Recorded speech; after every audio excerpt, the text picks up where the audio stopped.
Hi friends, வணக்கம். நான் இவர் ஆந்திரா பையா. எப்படி இருக்கீங்க? நல்லா இருக்கீங்களா? ஸோ இன்றைக்கி இந்த நம்ம சேனலில் வந்து ஒரு இம்பார்ட்டண்ட் வீடியோங்க. ஸோ இந்த வீடியோ என்ன இம்பார்ட்டண்ட்னா, இன்றைக்கி நம்ம சேனலுக்கு வந்து 4 ஒர்க் பர்மிட் வந்துச்சுங்க. ஸோ லாட்வியா கண்ட்ரிக்கு வந்து ஹவுஸ் கிளீனர் வேணுமோ. ஸோ இது வந்து ரிசார்ட்டில் வந்து நம்ம bed housekeeping, toilets, bed cover பண்ணுறது, இந்த மாதிரி ரூம் கிளீனிங்கு, ஸோ இந்த மாதிரி ஹவுஸ் கிளீனர்ஸும் வேணுமோ. ஒரு 4 பேர் வேணுமோ. முதல்ல வந்து லேடிஸ்ன்னு சொல்லிட்டாரு. அதுக்கப்புறம் வந்து லேடிஸு வேண்டாம், ஜென்ஸே போடுங்க, நோ ப்ராப்ளமுன்னு சொல்லிட்டாரு. ஸோ அது எனக்கு கொஞ்சம் ஹெல்ப்ஃபுல் ஆகிடுச்சு. எதுக்குன்னா லேடிஸ்னால் கொஞ்சம் கஷ்டமும், நம்ம நாட்டில் வந்து நம்ம ஏரியாவில் வந்து போக முடியுமோ போக மாட்டா தெரியாது. பட்டு ஜென்ஸ் அண்ணா ஓகே, நோ ப்ராப்ளம். அவருக்கு நிறையா பேர் கேட்குறாங்க, எனக்கு வீசா வேணும். அது கூட ஒர்க் பர்மிட் வேணும்னு கேட்குறாங்க. ஸோ இதுக்கு ஒரு நல்ல விஷயமும். ஸோ முதல்ல வந்து இதுக்கு பேசிக் சேலரி எவ்வளோன்னா 1107 யூரோஸுங்க. ஸோ இதில் வந்து டேக்ஸ் பிடிச்சிட்டு நம்ம கைக்கு வந்து 800 to 900, 800 to 900 வருமோ. ஸோ இது ஸோ நம்ம ரூம் வந்து ஃப்ரீ. ஸோ சாப்பாடு அங்கேயே சாப்பிட்லாம். பட் அது வந்து நம்ம இந்தியன் சாப்பாடு கிடையாது.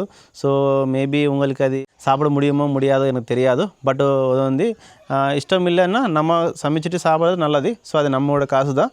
ஸோ ரூம் ஃப்ரீ, ஃபுட்டு நம்மளுது தான். ஓகேவா? அப்புறம் வந்து ஒரு டாக்குமெண்ட்ஸ் என்னென்ன கேட்குறாங்கன்னா, பாஸ்போர்ட்டு ஸ்கேன் காப்பி கேட்குறாங்க. அதுக்கப்புறம் வந்து உங்கள் மெயில் ஐடி, அப்புறம் வந்து உங்களுக்கு கான்டாக்ட் நம்பரும், அப்புறம் வந்து உங்களோட எஜுகேஷன் சர்டிஃபிகேட் இருந்தால் அது கொஞ்சம் அனுப்புங்க. அப்புறம் வந்து மினிமம் வந்து கொஞ்சமும் பேசிக் இங்கிலீஷு வேணுமுங்க. ஸோ இங்கிலீஷு தெரியாதுன்னா கஷ்டமுங்க. அதுக்கப்புறம் வேலை கூட எக்ஸ்பீரியன்ஸ் ஆள் கேட்குறாங்க.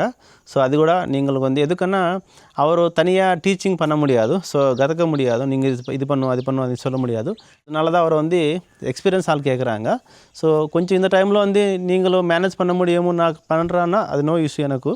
ஸோ நீங்கள் அங்கே போனதுக்கப்புறம் வந்து எனக்கு வேலை செய்ய முடியாது, இந்த வேலை செய்ய மாட்டேன், எனக்கு வேலை தெரியாது, அந்த மாதிரி சொல்லிட்டேன்னா நான் ஒன்றும் செய்ய முடியாது. ஸோ இது கிளியரு. அப்புறம் வந்து பிசிசி வேணுமுங்க. ஸோ அந்த பிசிசி வந்து இப்போ தேவையில்லை, நீங்கள் அந்த நாடுக்கு போகும்போது வேணுமோ. எதுக்குன்னா நம்ம இந்த நாட்டில் வந்து விசா வந்துச்சுன்னா உங்களுக்கு பாஸ்போர்ட்டில் ஸ்டிக்கர் விசா வந்துடுமோ.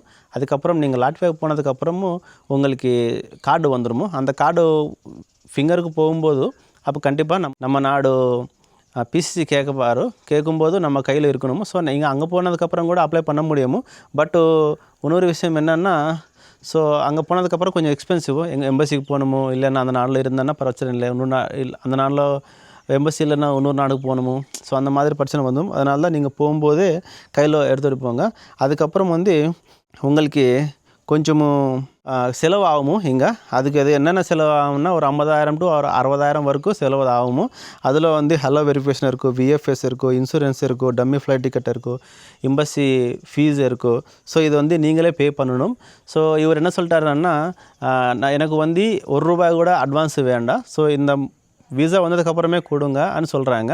பட்டு நான் என்ன திங்க் பண்ணிட்டேன்னா, இன்கேஸு சில பேர் வந்து ட்ரையல் பண்ணுவார், சில பேர் உண்மை தான் வருவார். ஸோ அதனால தான் நான் கொஞ்சம் அட்வான்ஸ் வாங்குகிறேன் அட்வான்ஸு. அதுக்கப்புறம் விசா வந்ததுக்கப்புறமும் ஃபுல் பேமெண்ட்டு கொடுங்க. ஸோ இன்கேஸ் விசா வரலன்னு வச்சுக்கோங்க, உங்களுக்கு நீங்கள் கொடுத்த அட்வான்ஸ் வந்து நான் மொத்தமும் ரிட்டர்ன் தரேன். ஸோ உங்களுக்கு நம்பிக்கை இருந்தான்னா கொடுங்க, இல்லைன்னா எந்த பிரச்சனையும் இல்லை. ஓகே. அதுக்கப்புறம் வந்து இந்த ஒர்க் பர்மிட்ஸு சேரால் வந்து நம்ம ஆள் தான். ஸோ நம்ம இந்தியன்ஸ்கார தான், நம்ம தெலுங்காரு தான். ஸோ உங்களுக்கு எந்த பிரச்சனை வராது. நீங்கள் அந்த நாடுக்கு போயிட்டு இறங்கிட்ட உடனே லாட்வியாவில் வந்து மெயின் வந்து ரிகா ஏர்போர்ட்டு, கேபிட்டல் கூட அதுதான். ஸோ அங்கே போனதுக்கப்புறம் நீங்கள் இறங்க உடனே அவர் அந்த ரிசார்ட்டுக்கு கூப்பிட்டு போயிட்டு ரூம் என்ன, உங்கள் சாப்பாடுக்கு என்னென்ன எங்கெங்கே கிடைக்குமோ அதெல்லாம் உங்களுக்கு சொல்லிவிட்டு காமிச்சிட்டு எல்லாம் ரெடி பண்ணுவார். ஃபஸ்ட் டைமும் நீங்கள் வந்து போகும்போது எந்த பிரச்சனையும் இல்லை. ஸோ இது என்னோடய கேரண்டி. ஓகேவா? ஸோ இது ஃப்ரெண்ட்ஸ் இன்றைக்கி இந்த வீடியோ. ஸோ இன்கேஸு நீங்கள் வர மாதிரி இருந்தான்னா இந்த வீடியோ கீழே என்னோடய மெயில் ஐடி, என்னோடய இன்ஸ்டாகிராம் ஐடி ரெண்டுமே இருக்கும். ஸோ அதில் வந்து கான்டாக்ட் அப்ரோச் ஆகுங்க. ஸோ அதுக்கப்புறம் டீட்டெயில்ஸ் எல்லாம் நான் சொல்கிறேன். இன்கேஸ் இன்ட்ரெஸ்ட் இல்லைன்னா நோ ப்ராப்ளம் விட்டுருங்க. ஸோ நான் இந்தியாவுக்கு வந்து கூட ஒரு 10-15 நாள் ஆயிடுச்சு. ஸோ அந்த வீடியோ கூட யூடியூப்பில் வருமோ. ஸோ இது ஃப்ரெண்ட்ஸ் இன்றைக்கி வீடியோ. இந்த வீடியோ எப்போ இருக்குன்னு லைக் மேலே சொல்லுங்கள். எந்த ஊரில் வந்து பார்த்துட்டீங்களோ கமெண்ட் செக்ஷனில் சொல்லுங்கள். ஜெய் ஹிந்த்.